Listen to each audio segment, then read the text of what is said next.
एक्जुलेरी भर्ब्सको was र वर भनेको चाहिँ इचएमआरको पास्ट हो र वाज वर्डले चाहिँ थिए, थियो, थिइन्, थियौँ, भयौँ, भइन्, भए इत्यादि शब्दहरूलाई जनाउँछ।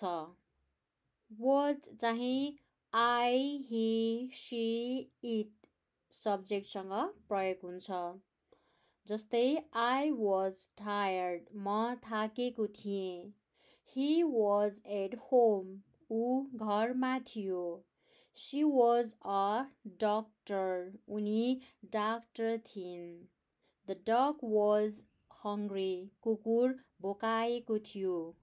वर चाहिँ यु, वी, दे भन्ने सब्जेक्टसँग लाग्छ। जस्तै यु वर लेट, तिमी ढिला भयौ।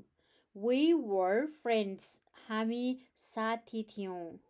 दे वर ह्याप्पी, उनीहरू खुसी थिए। The students were in class, विद्यार्थीहरू कक्षामा थिए।